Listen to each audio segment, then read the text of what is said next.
bener nggak sih mas kerja di agensi itu ya lembur, dar-der-dor, terus kayak di chat malam-malam gitu. Sering dibilang ya, ini bukan gue yang bilang, katanya agensi itu gampang burn out gitu loh.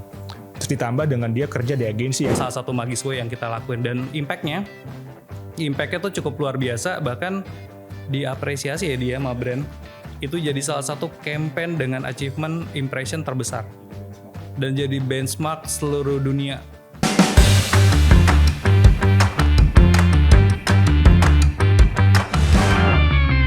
Meet our magician guest, Ardi Aditya as Account and Business Director Magis Agency. Sosok pemimpin yang ngedatengin brand-brand besar Magis, maintain relasi klien, baca peluang bisnis, dan memastikan setiap partnership berjalan mulus sekaligus berdampak buat Magis. Bersama Rifki Wirawan as Creative and Digital Director Magis Agency. Orang dibalik berbagai campaign keren untuk brand seperti Uniqlo, Miniso, Ajinomoto, dan banyak brand besar lainnya. Di episode ini, mereka bakal unpack hal-hal yang biasanya confidential. Mulai dari biaya story Magis kebentuk, cara mereka nyusun fondasi setiap campaign, sampai sistem kerja yang bikin Magis bisa stand out di industri.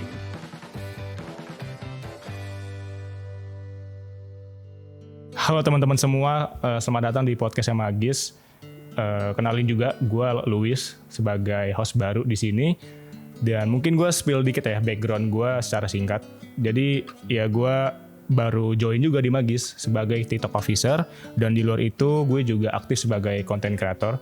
Dan buat yang mau kepo atau mau mampir boleh cek di Instagram dan TikTok gue @luisang__.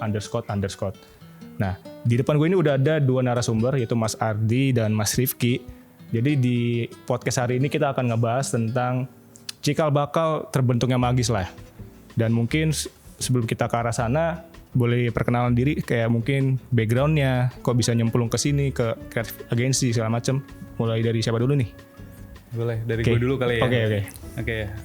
Halo, perkenalin gue Rifki Wirawan sebagai Creative Director di sini ya, di kantor di Magis Agency.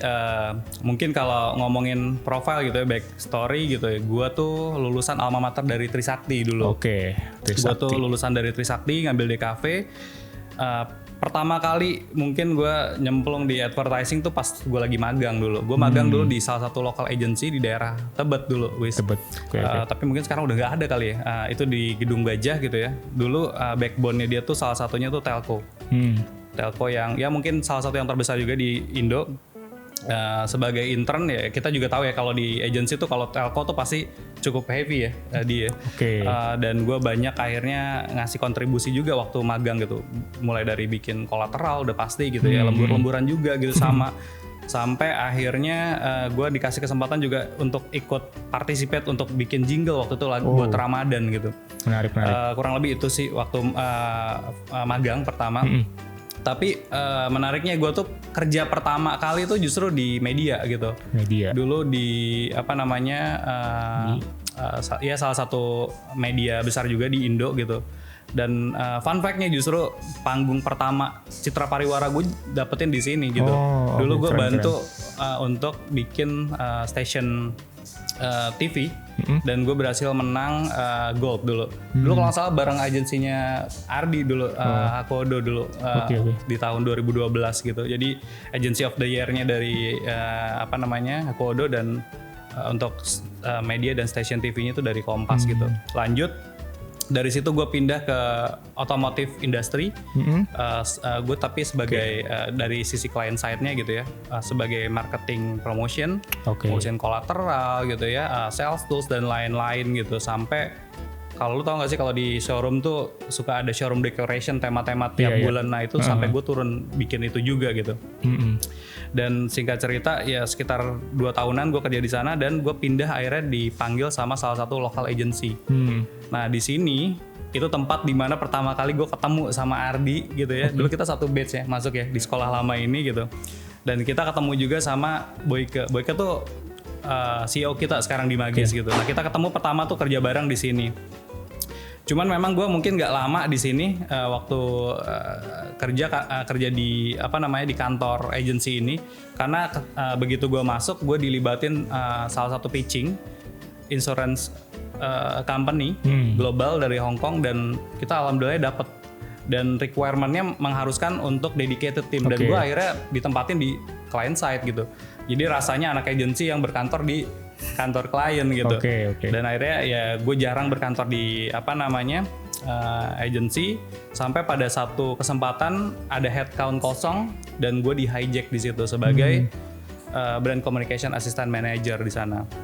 Singkat cerita, gue di sana tuh mungkin kurang lebih 3 tahunan gitu ya ngebantu sebagai brand communication sampai akhirnya ada chat dari Boyke nih ke gue gitu untuk ngomongin tentang proyek Magis ini gitu. Akhirnya gue ketemu and it just happen aja sih, akhirnya kita jalan bareng di Magis gitu. Kurang lebih gitu sih. Menarik banget dari ceritanya Mas Rifki.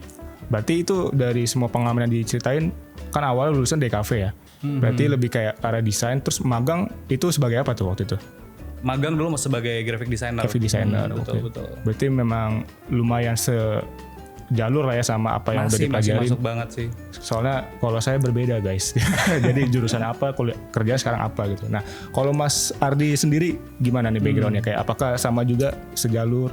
Gitu. Halo, nama gue Ardi, di Magis sebagai Account dan Business Director gitu ya. Kalau ngomongin background, gue itu lulusan komunikasi di Mustopo gitu ya. Konsentrasinya advertising, bisa dibilang gitu. Jadi mungkin tadi yang sempat lu bilang gitu ya, kebetulan akhirnya gue profesi itu sesuai sama pendidikan lah bisa dibilang gitu ya. Tapi again gitu menurut gue ketika di kuliah dan di tempat kerja tuh menurut gue totally different gitu ya. Karena apa? Ketika lu di tempat kuliah itu dan lu masuk ke dunia kerja tuh banyak hal baru gitu ya yang lu serap gitu ya. Yang akhirnya ketika lu as a fresh graduate di satu company gitu ya, lu tuh harus menurut gue ya, lu harus menyerap banyak ilmu sih bisa dibilang kayak gitu ya. Jadi gue ngerasa walaupun gue waktu itu sesuai jurusannya gitu ya, tapi gue ngerasa ketika di tempat kerja tuh gitu ya, gue nemu sesuatu yang baru yang ternyata advertising tuh seluas ini gitu ya. Ketika lo belajar ya mungkin cuman textbook segala macam kayak gitu.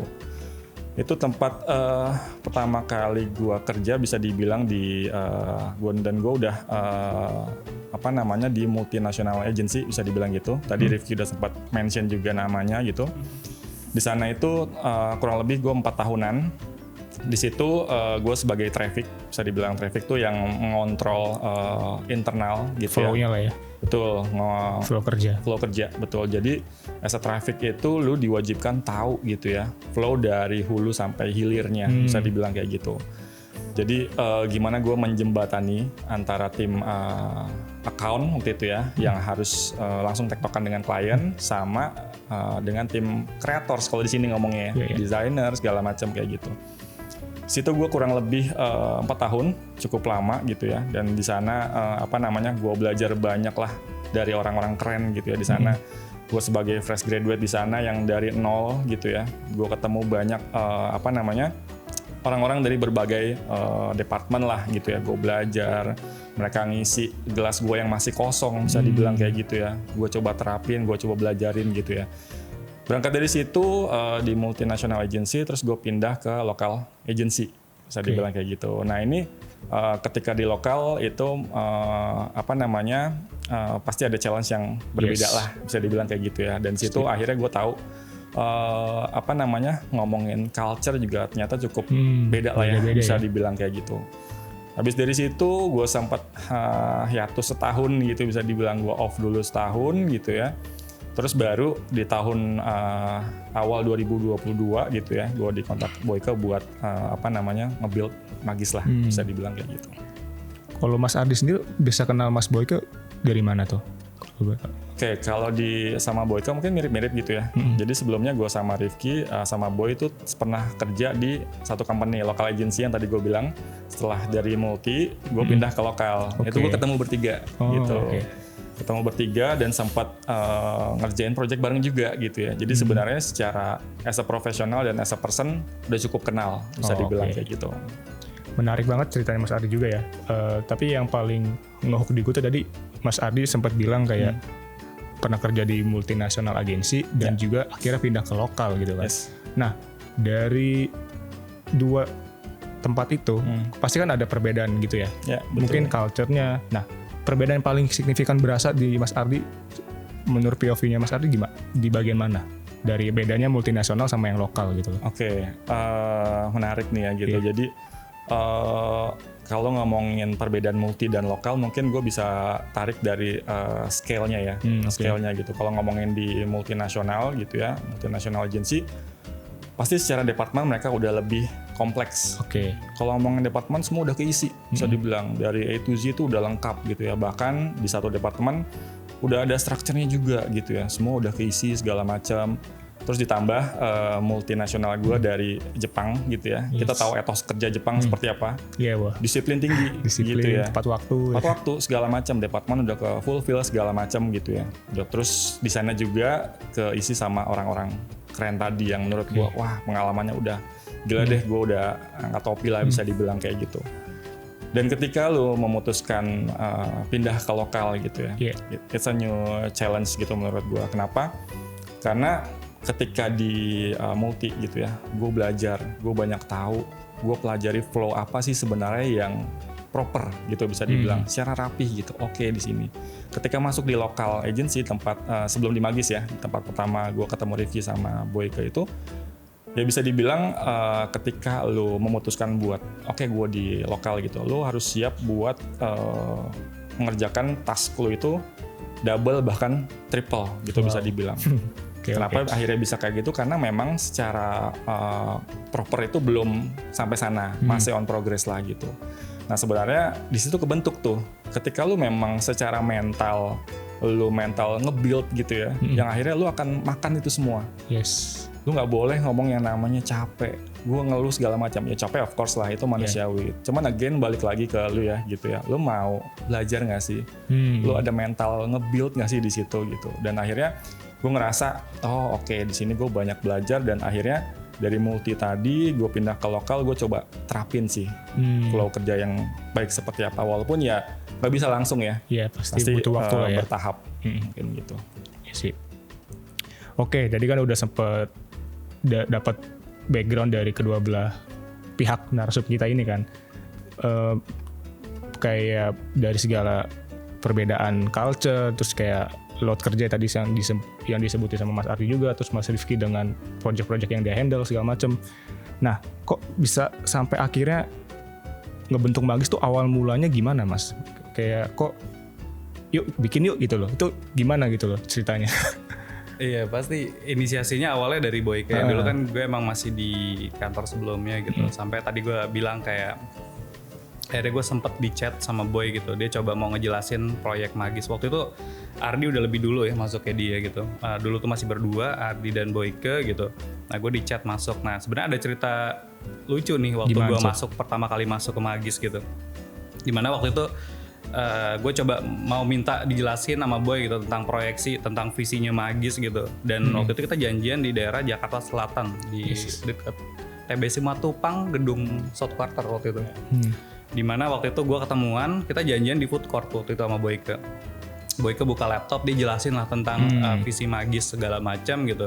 Dan after dia jelasin ya gue coba agree lah gitu, gue setuju dan gue deal with it gitu. After gue deal gitu, gue langsung diajak naik lift ke atas gitu.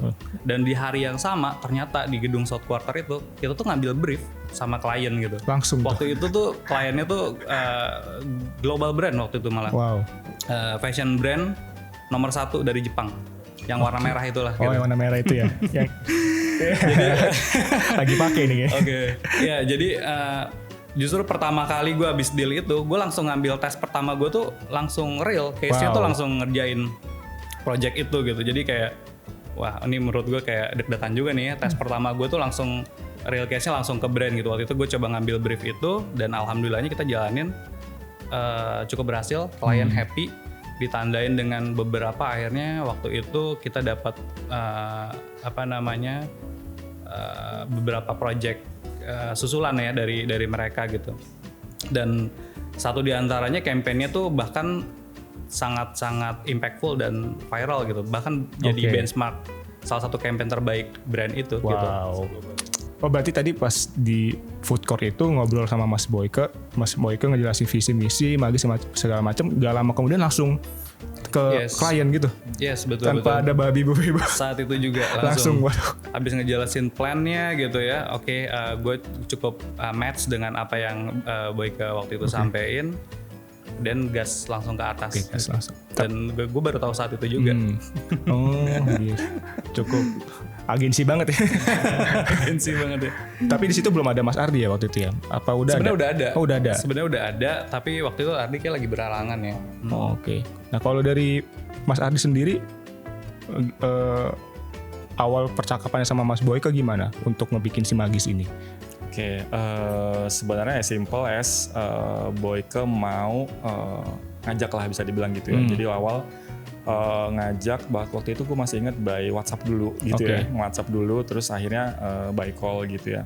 Yang akhirnya waktu itu memang justru dari gue dulu ya Ki ya. Ya gue dulu baru berdua doang bahkan gitu ya.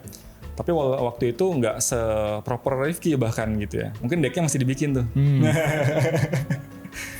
Deck magisnya masih dibikin gitu ya, tapi since gue as a person dan profesional udah pernah kerja sama Boyke gitu ya, jadi gue coba follow deh bisa dibilang kayak gitu, karena menurut gue itu cukup penting ya ketika lu ngejaga apa ya as a profesional di kantor gitu ya, mungkin nih ada kaitannya juga gitu ya, ketika lu kerja di kantor dan lu bisa nunjukin profesional itu dan itu akan kebawa sih menurut gue kebawa as apa ya personal lu gitu ya, ketika lu di kantor ya gue akan seperti yang lu lakuin selama ini kayak gitu. Jadi kita nggak ada yang tahu gitu ya, mungkin 5 tahun lagi 10 tahun lagi gitu ya, mungkin lu Luis gitu ya akan jadi founder juga gitu yang akhirnya orang yang lu ajak gitu ya udah tahu gitu kapabilitas lu tuh di mana gitu, yang akhirnya lu tuh naturally lu akan convincing orang gitu ya, convincing orang buat join. Oh, gue tahu Luis kok gitu ya.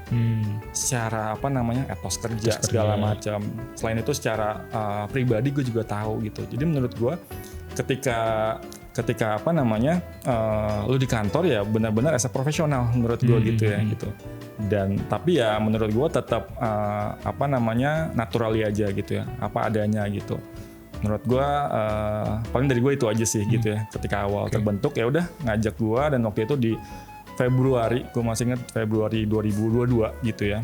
Terus kita putusin ya udah startnya tuh per 1 Maret bisa dibilang kayak gitu. Itu ya udah di awal-awal ya ultahnya ya benar. Ultahnya per 1 Maret gitu ya. Tutup bukunya juga di 1 Maret itu gitu. Jadi udah start dari 1 Maret itu kita mulai tuh apa namanya nebar jala ya kita bilang gitu. Nge-share portofolio, kredensial segala macam ke brand-brand gitu. Berarti itu Magis awalnya di tahun 2022 ya? 2022. 2022 ya, oke. 2022 sekarang 2025, berarti udah 3 tahun lah ya, 3 tahun lebih berjalan ya. Nah, terus kan kalau dilihat dari kredensial nih ya, Magis itu kan ya bisa dibilang agensi baru lah ya, baru 3 tahun juga, baru ya beberapa handle klien juga sih banyak gitu kan. Tapi di saat awal-awal itu kan punya strategi yang kayak gimana gitu untuk convincing klien akhirnya bisa dapat klien yang mau sama Magis gitu loh. Di tengah-tengah di mana si Magis ini masih baru, tapi banyak juga agensi-agensi lain yang lebih besar, yang lebih lama juga pengalamannya. Tapi kok klien itu bisa percaya sama Magis gitu loh. Itu gimana tuh? Ada strateginya nggak?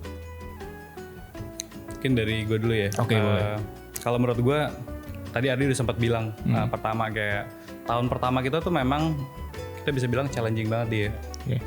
Mungkin bisa dibilang tuh klien tuh cuma satu brand gitu. Menurut gue faktor usaha gitu yang pertama gitu ya. Gimana akhirnya kita tuh ya tetap getol aja nembar jala terus gitu ya.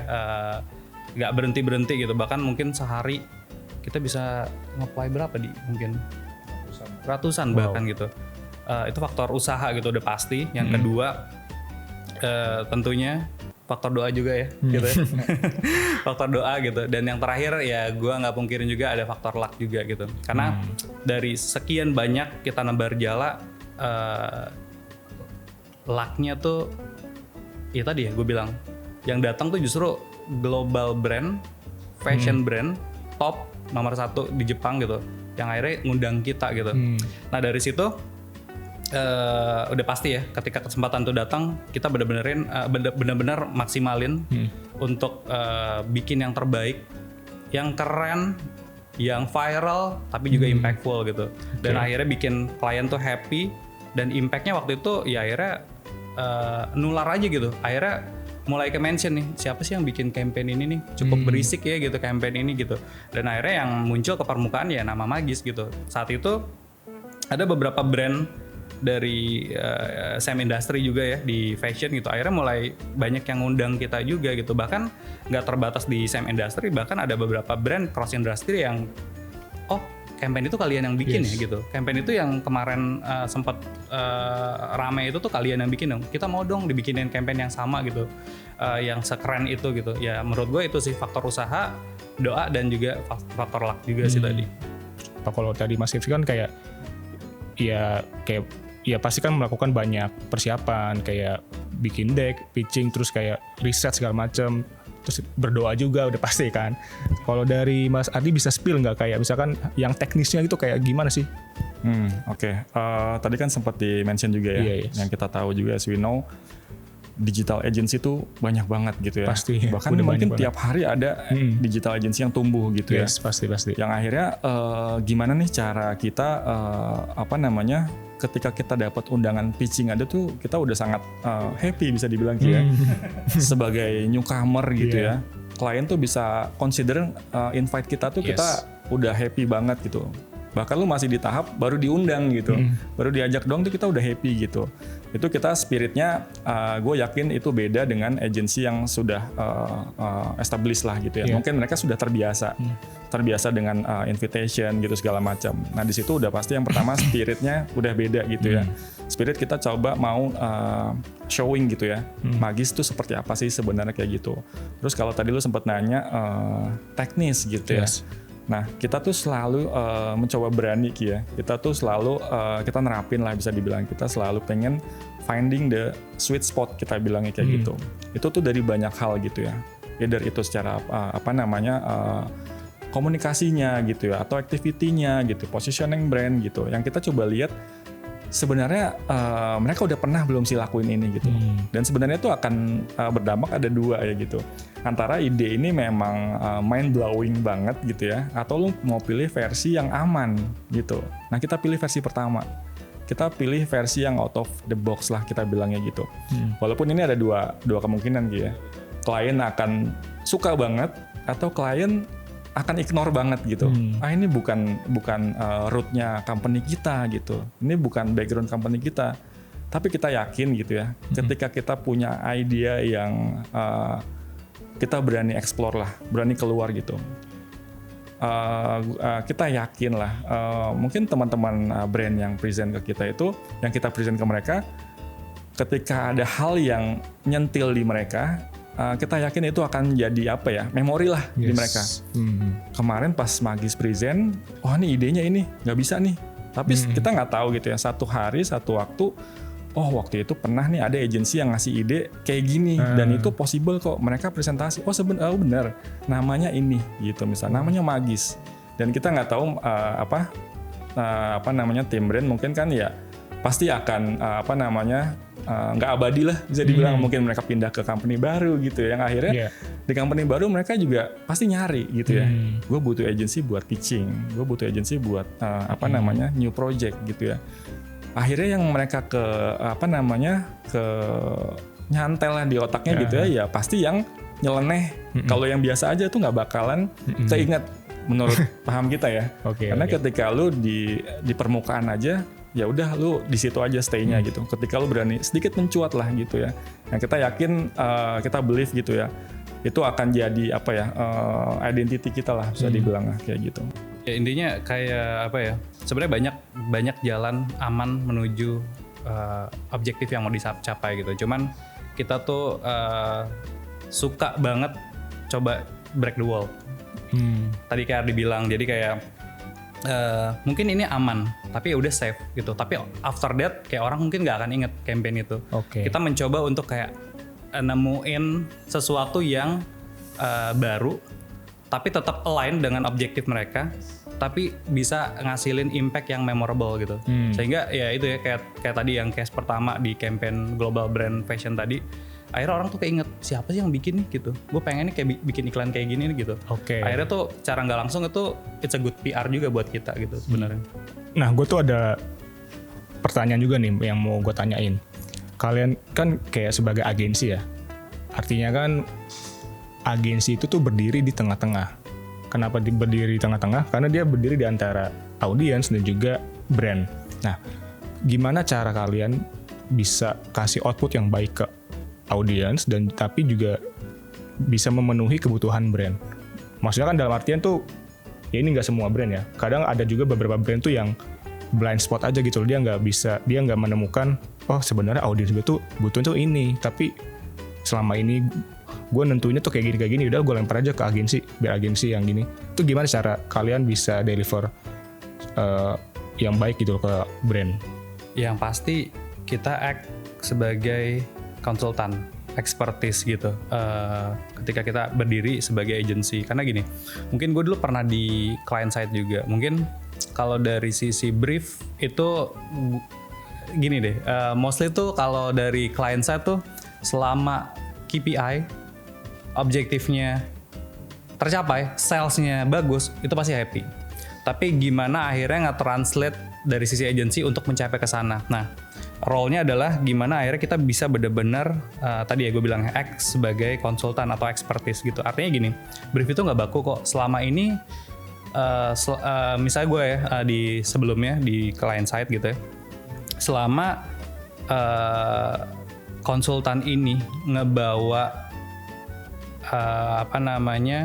arahan yang menurut mereka tuh make sense, relevance, ya kita bisa menyesuaikan juga gitu. Dan itu fungsi kita gitu ya. Akhirnya ketika kita nerima brief nggak cuma sekedar akhirnya kita jalanin gitu.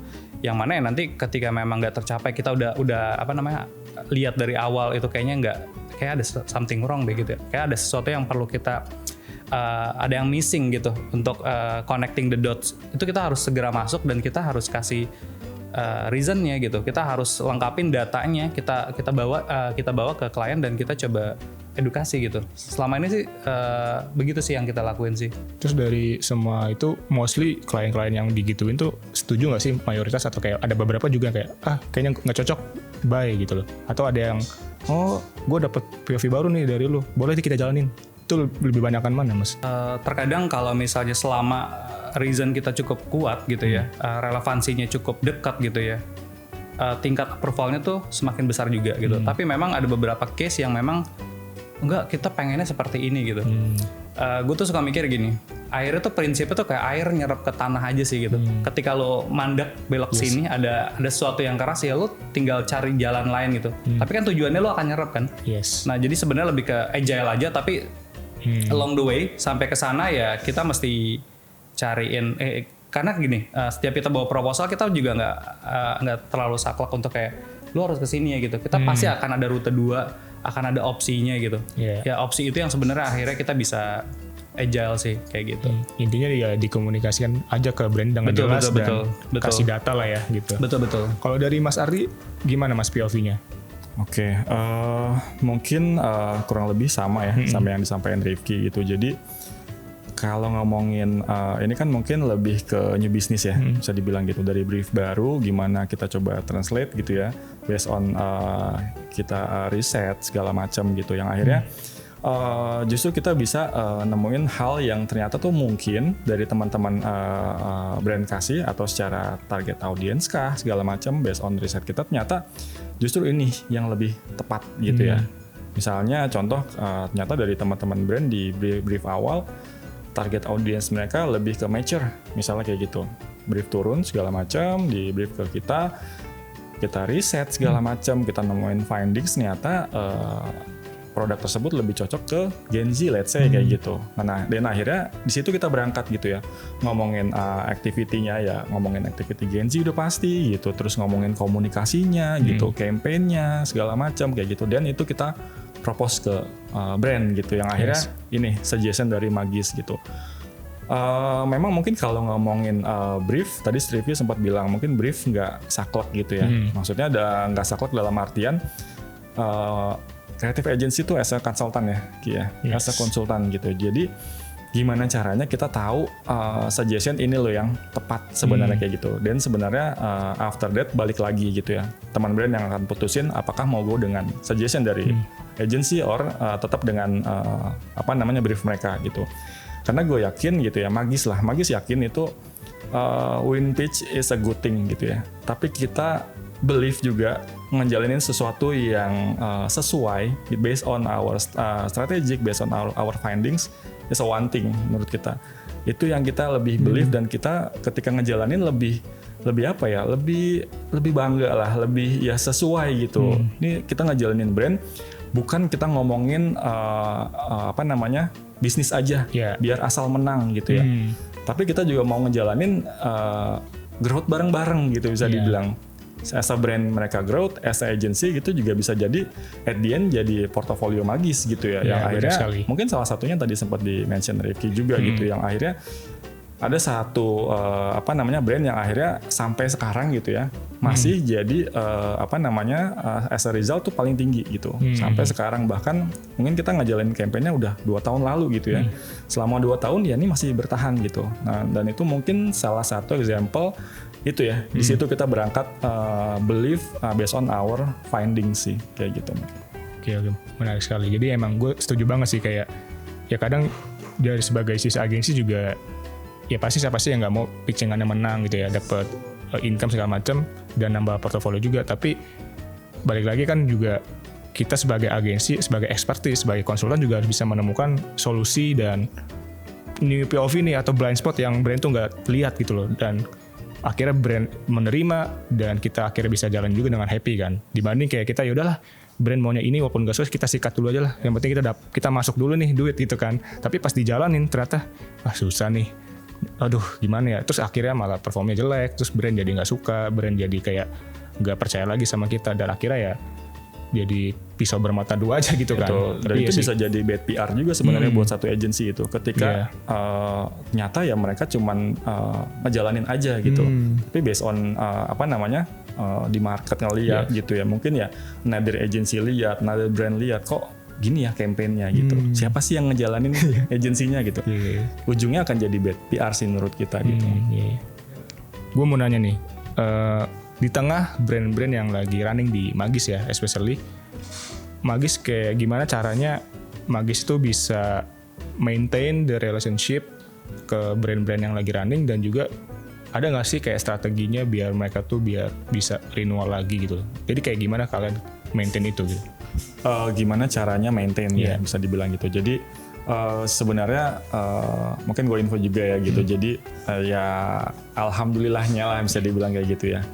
Lebih mungkin ada berapa brand ya? Kurang lebih hampir 5 kali ya. Itu tuh udah renewal kontrak ke Magis lah bisa dibilang tanpa pitching bisa dibilang kayak gitu. Nah sebenarnya behind proses itu kan sebenarnya panjang ya. Maksudnya berarti kan ketika lo mau klien itu atau brand renewal kontrak, berarti setahun ke belakang tuh lo harus perform bisa dibilang kayak gitu. Lo harus ngejaga standar di sini gitu kan, yang akhirnya convince klien tuh akhirnya gue nggak perlu pitching lagi nih gitu. KPI gue udah tercapai gitu ya. Service mereka oke. Desainnya sesuai sama brand guideline kita segala macam kayak gitu. Nah tapi di balik itu gitu ya pasti ada tim yang harus punya standar tinggi juga bisa dibilang kayak gitu. Jadi gimana caranya ya, tadi sempat pertanyaannya kayak gitu. Sebenarnya kalau ngomongin pattern gitu ya atau template sebenarnya nggak ada gitu ya kalau bisa dibilang ya. Tapi memang kita dari masing-masing divisi itu udah tahu job desk yang mereka harus ngapain, bisa dibilang kayak gitu. Tapi again gitu ya, tadi di awal banget gue sempat bilang ketika lu masuk ke local agency, bisa dibilang kayak gitu. Lu tuh harus diri lu tuh keluar dari limitasi lu gitu. Maksudnya apa gitu ya? Di sini gue kan membawahi salah satunya adalah tim account, let's say kayak gitu. Nah di tim account itu lu tuh nggak melulu cuman ngontrol internal dan eksternal aja. klien request apa, lu deliver ke internal, lu ngomong segala macam as account pada umumnya. Tapi lu tuh juga bisa sebagai controllernya juga gitu ya. Lu tuh juga bisa inisiasi ide, inisiasi tren, inisiasi yang kayaknya kalau kok di tim sosmed kita kok belum dimasukin ya. Kalau pas kita bikin EP ini kayaknya lu belum masukin deh. Nah itu di situ berarti kan lu keluar gitu ya, quote unquote keluar dari role lu sebagai account gitu.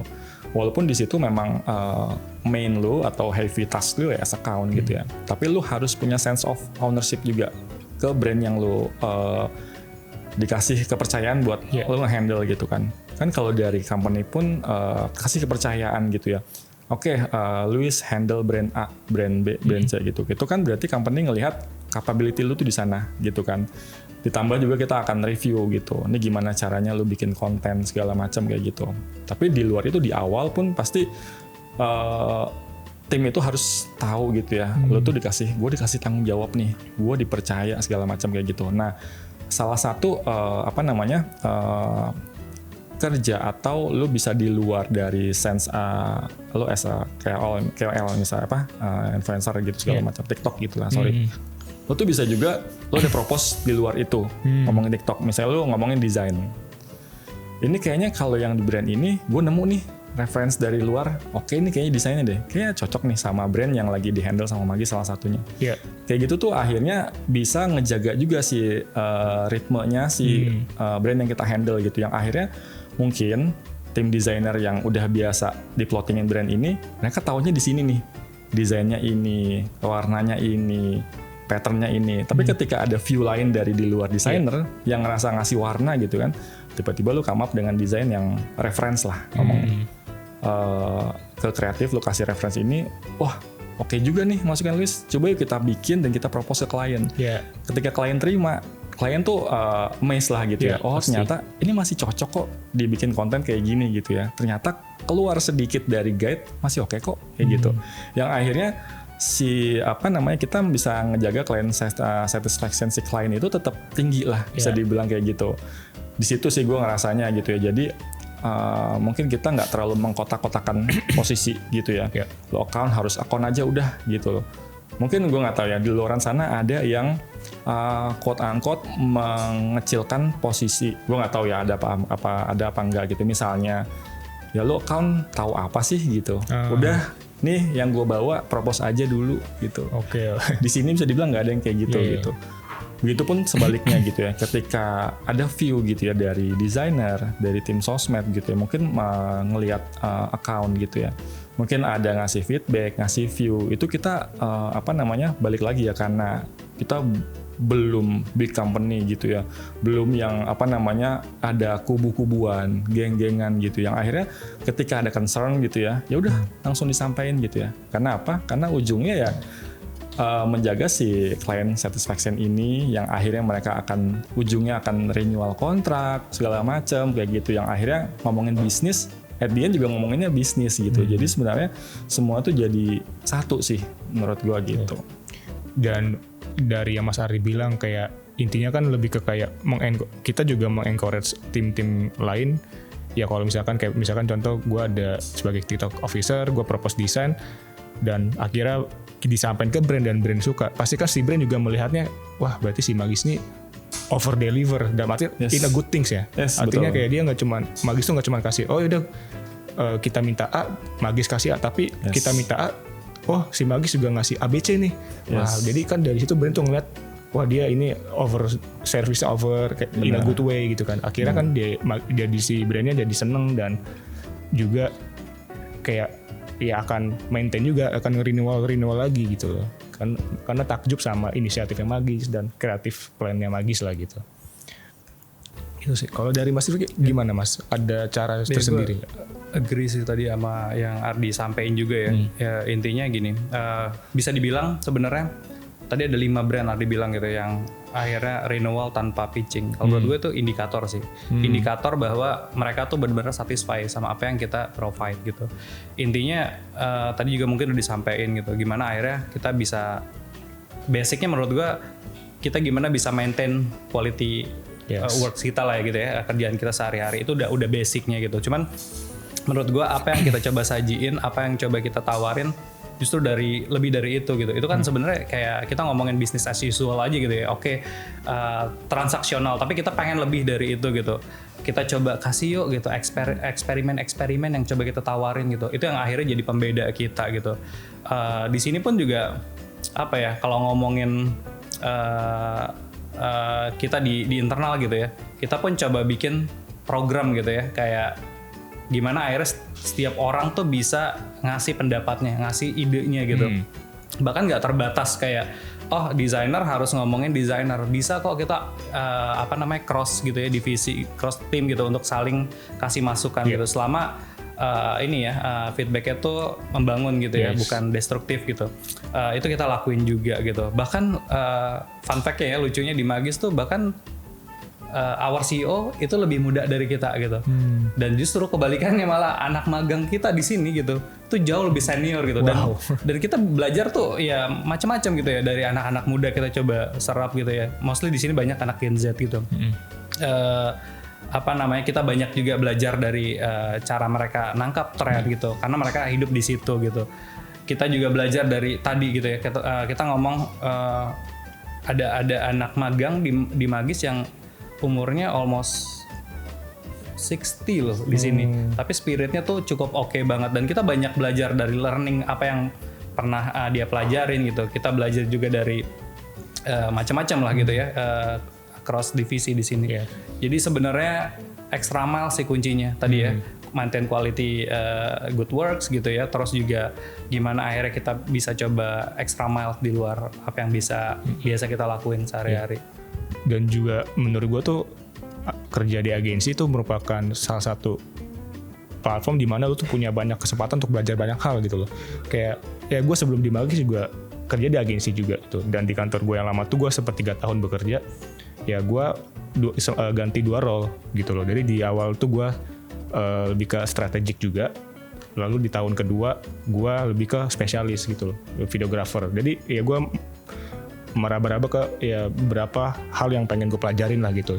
Jadi buat kalian yang mungkin baru fresh graduate terus kayak kerja di agensi itu, perbanyak belajar aja sih ya, kayak dan mencoba banyak hal lah gitu.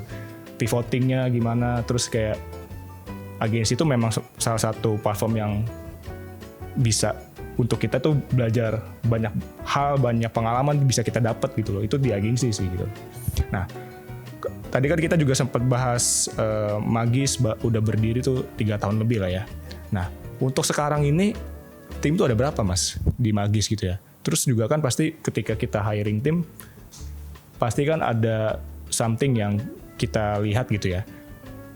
Gimana cara ngelihatnya supaya si orang atau kandidat ini tuh bakalan suitable sama visi dan misinya Magis gitu loh.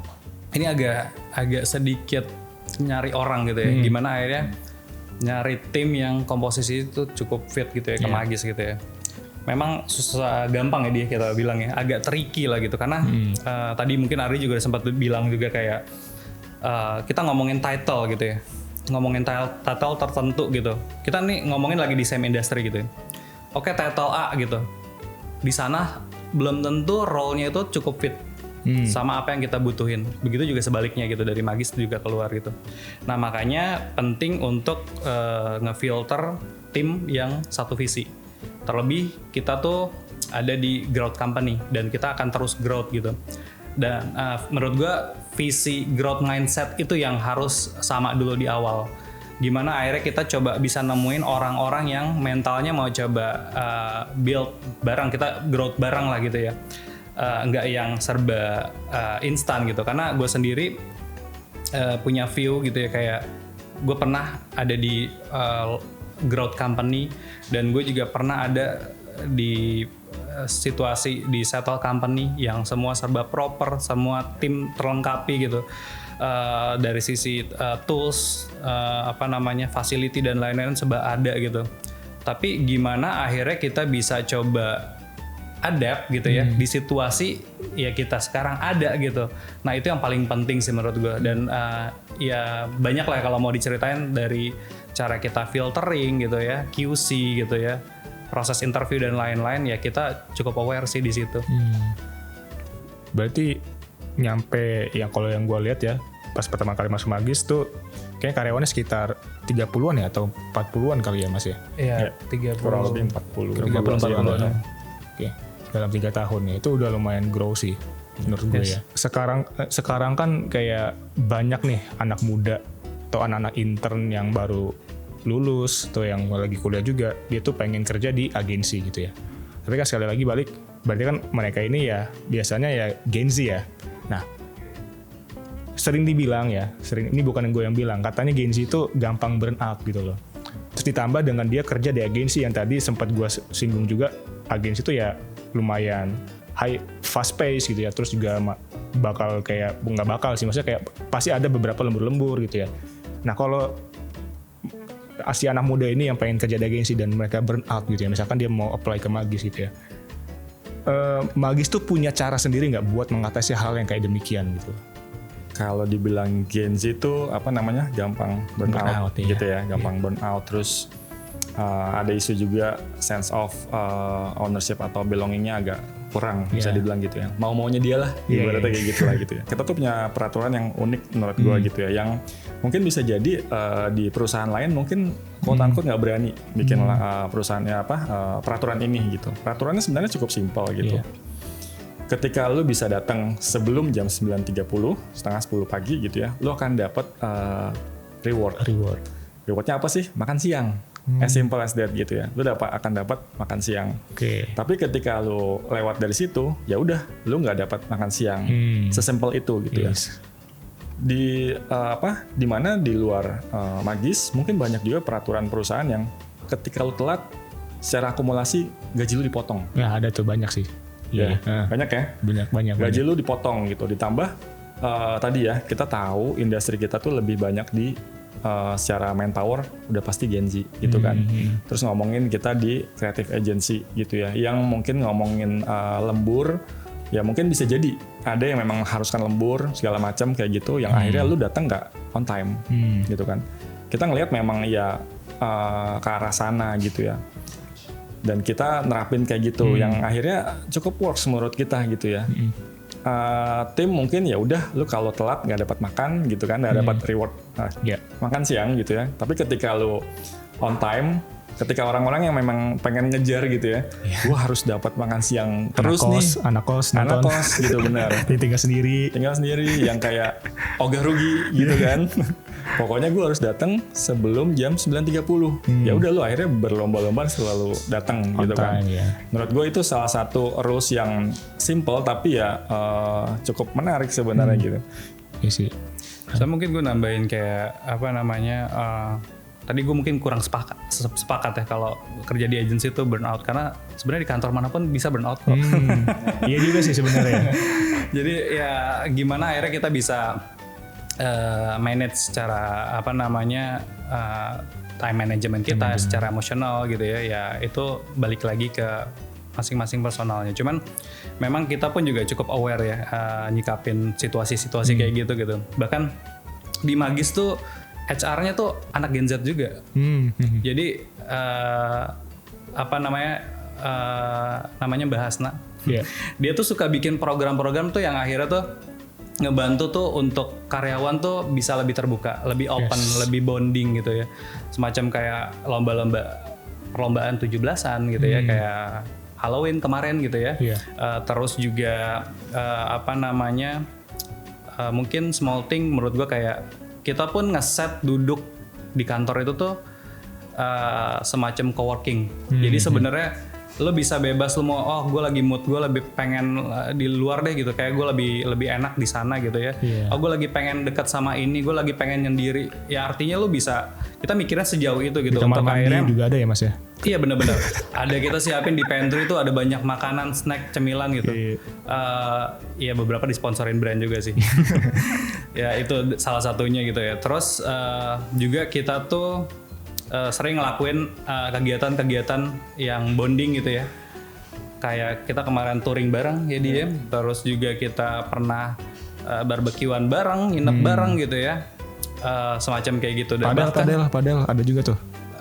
Padel mungkin soon kita akan coba ya gitu. Belum berkesempatan nih dapat nih gitu. Bahkan kita punya program tuh outing gitu keluar gitu.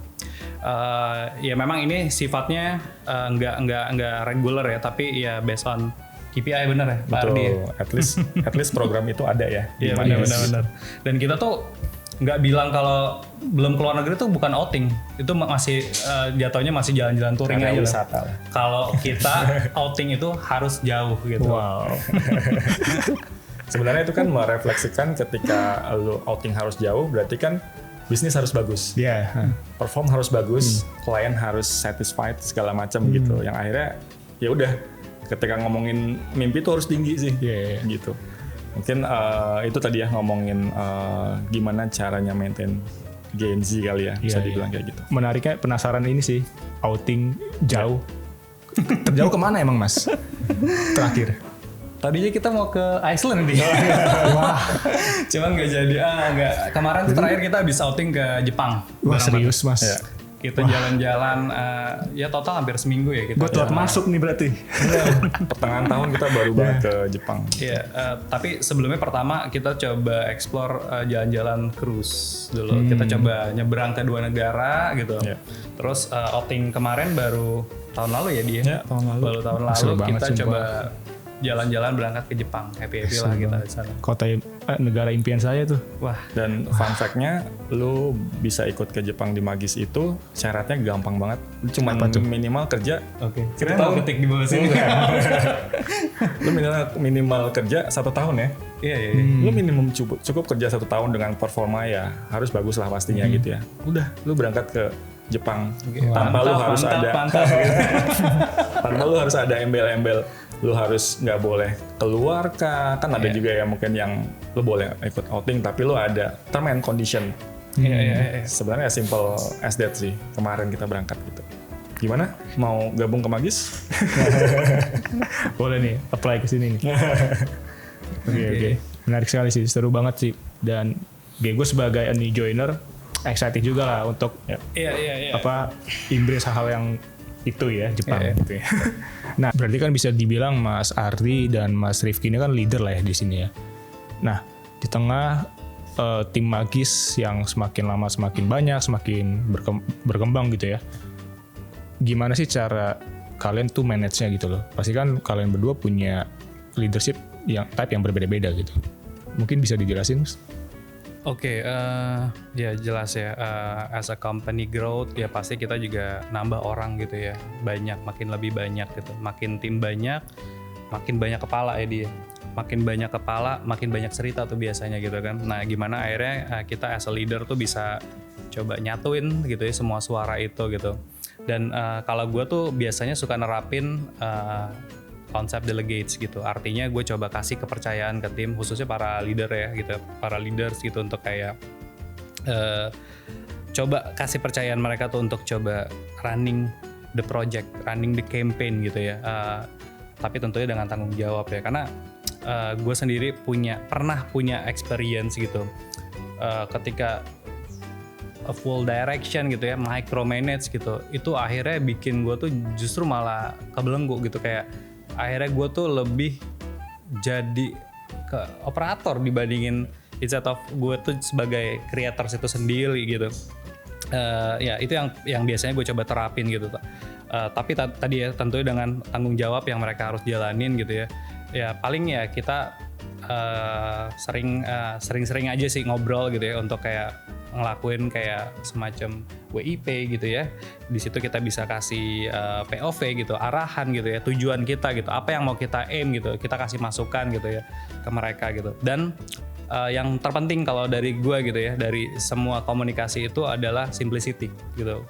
Karena gini, mau sebagus apapun deck lo gitu, kalau misalnya message itu nggak nyampe, ya means nothing gitu. Menurut gue kunci dari komunikasi itu tuh ya nyampe ke lo ngerti gitu, dan lo feedback gue juga ngerti gitu. Jadi menurut gue begitu esensial gitu ya untuk simplicity gitu ya. Gimana akhirnya lo bisa ngedeliver message lo yang cukup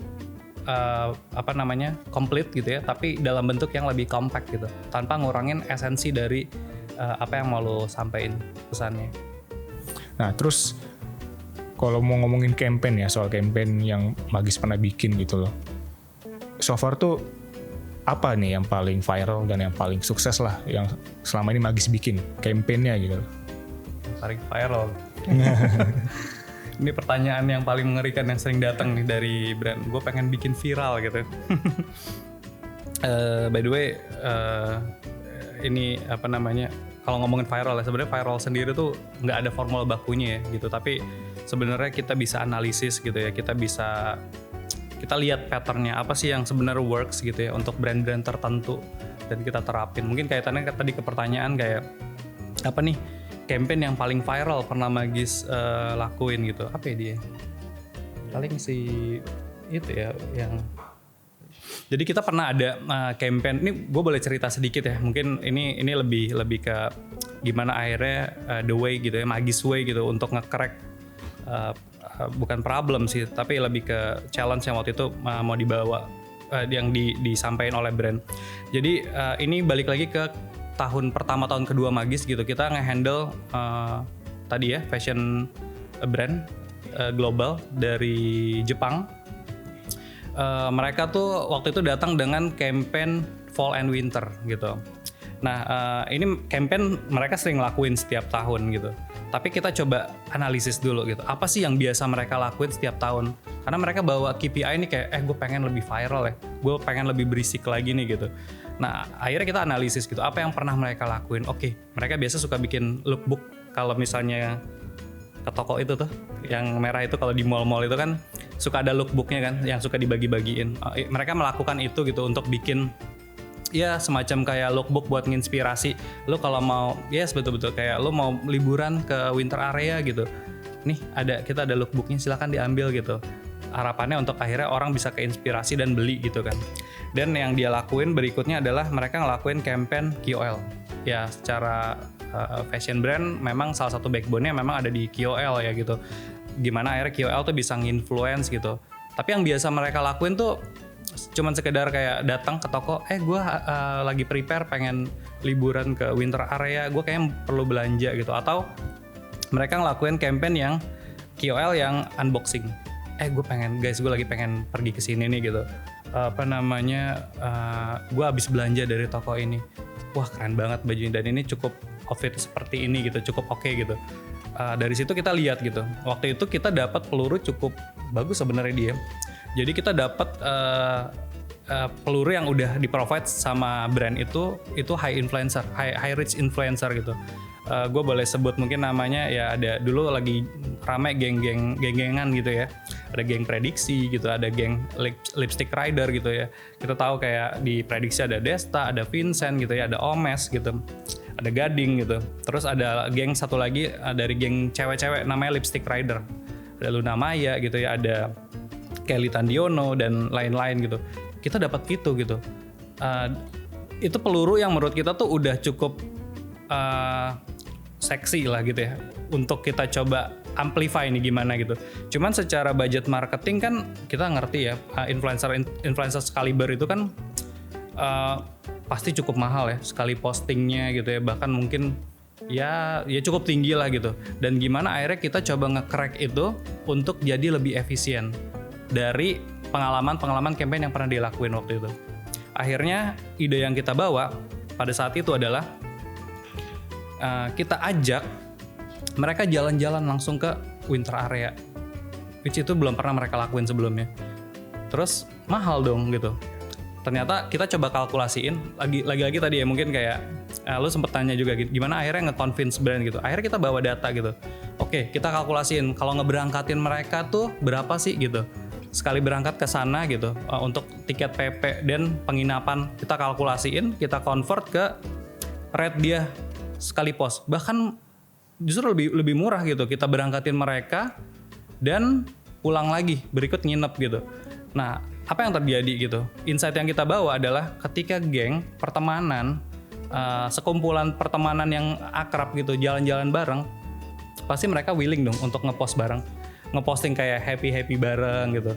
Dan kita kasih requirement-nya ya, kita pakein dia tuh baju dari brand tersebut dari pagi sampai malam. Apa yang terjadi setiap hari masing-masing mega influencer itu ngepost bahkan mungkin bisa 10 sampai 15, bahkan ada yang sampai titik-titik. Dan kita menyebutnya itu kayak hypnotize marketing gitu. Bahkan mereka tuh nggak sadar gitu, kayak mereka tuh lagi ngepromosiin brand loh gitu tanpa dibayar. Dan itu salah satu magis way yang kita lakuin, dan impactnya tuh cukup luar biasa. Bahkan diapresiasi ya dia sama brand itu jadi salah satu campaign dengan achievement impression terbesar dan jadi benchmark seluruh dunia. Jadi kalau regional mereka masing-masing pengen ngejalanin campaign itu, lu lihat Indonesia. Wow, kayak gitu. Dan itu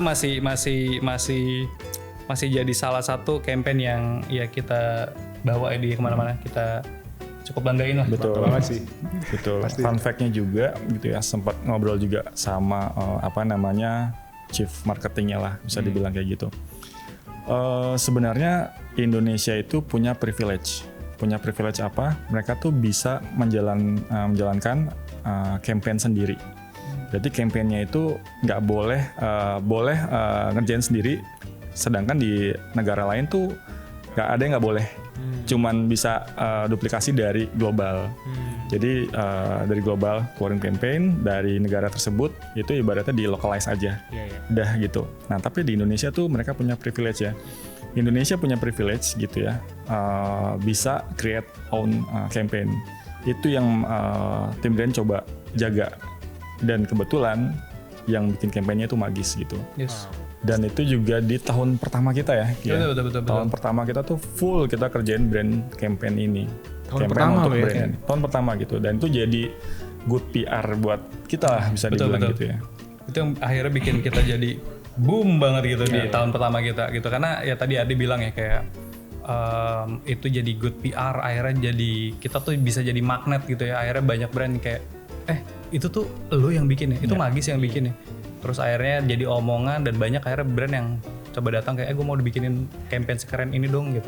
Kurang lebih seperti itu. Oke guys, kita udah di penghujung nih ya. Tadi obrolannya lumayan seru banget dan dalam banget ya. Kayak kita udah ngebahas tentang kayak gimana sih awal mulanya Magis terbentuk. Terus kayak kita ngebahas juga kayak culture tentang dunia agensi, kreatif. Terus sempat bahas isu-isu yang ada juga. Bahkan ya kita juga sempat kenalin juga tuh kayak campaign yang pernah kita lakukan yang viral dan oke, sampai akhirnya ya ekspektasi yang Mas Rifki dan Mas Ardi punya gitu ya. Jadi thank you banget Mas Ardi, Mas Rifki udah ngobrol di sini. Thank you juga teman-teman yang udah nonton sampai akhir. Jangan lupa like, comment, share, and subscribe. See you guys, bye.